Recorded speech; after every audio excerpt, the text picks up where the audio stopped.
गौरी गणेश जी के विष्णु महेश जी बंदन करत बानी शारदा जी माई के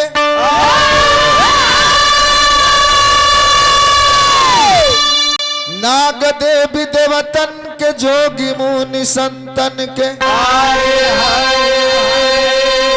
बंदन करत बानी कुंवरा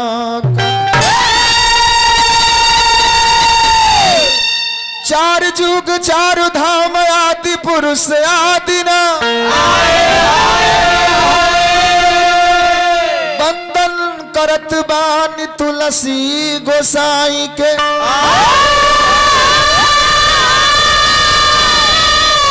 वेद शास्त्र गीता के मातु राधा सीता के बंदन करत बानी राम चारो भाई के कमलेश के बोरी सही है कर जोरी बा हिंदू मुसलमान और सिख वो ईसाई के कहता गुलाब ध्यान दे के सुजान सुना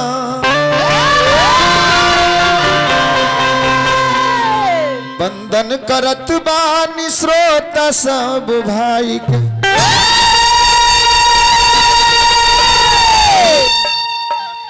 बड़ा ही सुंदर शुरुआत हमारे बूढ़ा भाई कैले हुई है। हाँ जी। अगर हिंदी गाना से शुरुआत करते नहीं है क्या? अरे बहुत। हाँ जी। लग जा गले कुछ हसन के गावत तारे घरी कोनो नया नानू गौला भाई धरती में ढुका ये गौले हुई है। तो जब होने से हिंदी गाना से शुरुआत भइल बा तेनियो से कुछ हिंदी से शुरुआत होके बहुत पुरान एगो गजल के भाव बा चंदन दास जी गौले रहल। आइए देहाती दास से सुनिए। ऐसे तेरे बगैर जिए जा रहे हैं हम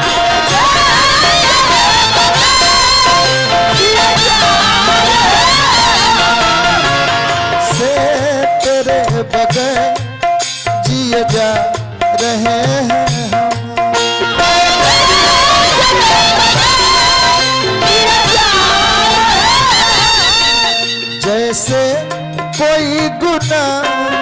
जैसे कोई गुना किए जा रहे हैं ऐसे तेरे बगैर किए जा रहे हैं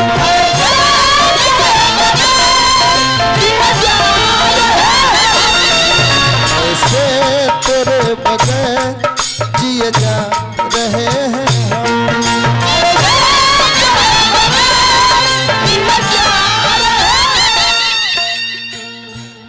लई हतन बर्तन ह माटिए के कहतरी बनेला अब माटिए के लबनी बनेला जादू भैया लोग दही जमावेला अब पासी भैया लोग ताड़ी चुआवेला अब तारा देखे के बाद कि दही जमैब कि ताड़ी चुआब भक्त बीड़ा वाली माई से कहले कि हे माई सुमिरन में हमारा आजा हे सामर दे भवानी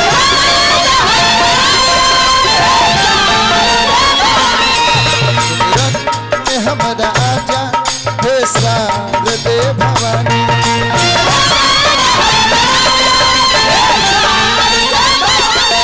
लजिया बचा जमाई लजिया बचा जमाई असरे में हम सुमिरन में हमारा आजा हे सार दे भवानी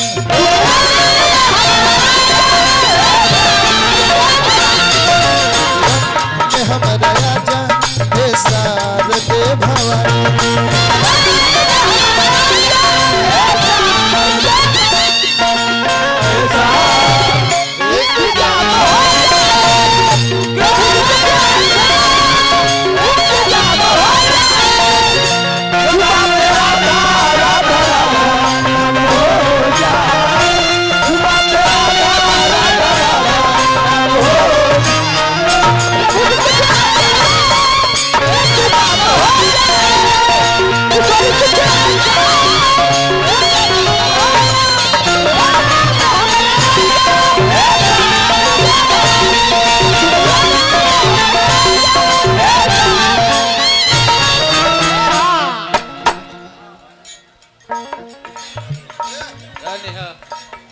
आदरणीय करुणा बाबा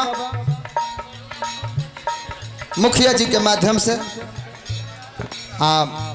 पुरस्कार मिलल। मुखिया जी के बार बार चरण स्पर्श करब। हम तो यह कहब कि मुखिया जी के राज में केहू दुखिया जी ना रहे, जे रहे सब सुखिया जी बन के रहे। माइये के कृपा बा। सालू भैया खड़ा होता है रुपया के बरसात होखे लगल, नहीं तो बुनी में तो लगभग 10 दिन नोट 10 टकिया देखला हो गल। हे माई सुनील सिंह पूर्व मुखिया भक्त कहले के माई रौरे कृपा बा के हाथ से रुपया कौना कलाकार के नाम मिलेला। ना तो घरे आलू के चोखा खातर लग सुर साज के सजा जा अब आ जाए माई।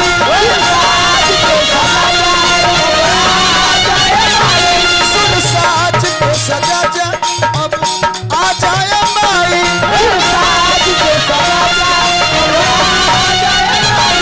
बबुआ गंवार बाटे तू गवा जाए माई।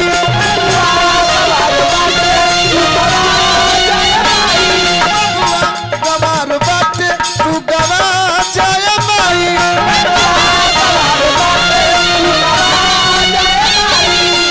रहे दी बबुआ गंवार बाटे तू गवा जा ए माई। नैया बिया भंवर बहपुर वक्त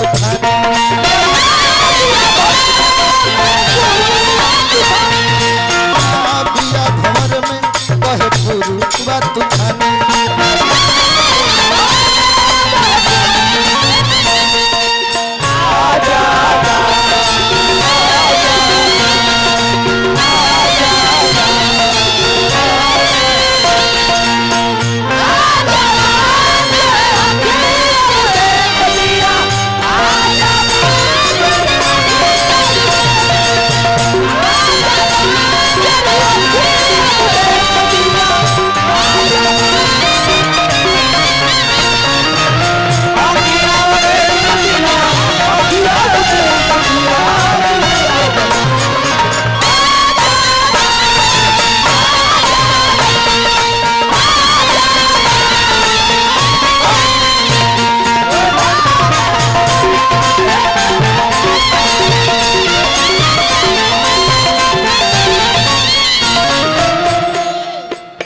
लदारों के लदार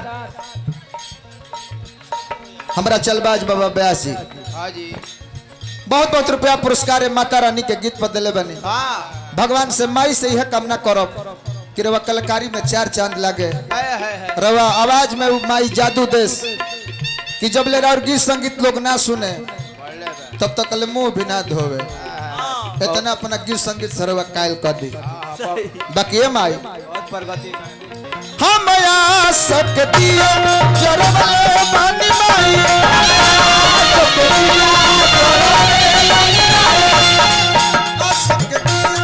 जरवले बानी माई।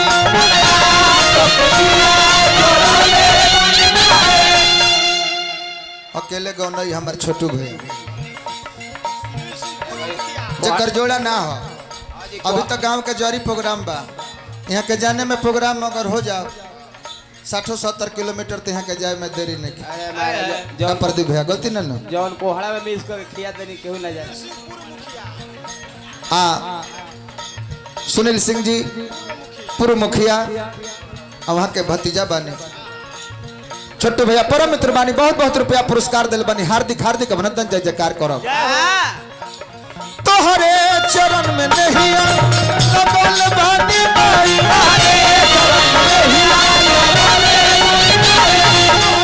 चरण में नहीं लगल बानी माई।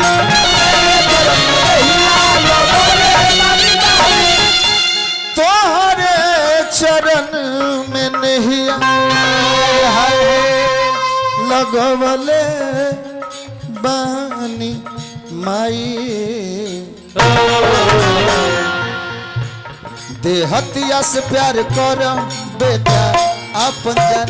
देहतिया से प्यार कर बेटा देहतिया से प्यार कर बेटा आपन जानी हटिया से प्यार कर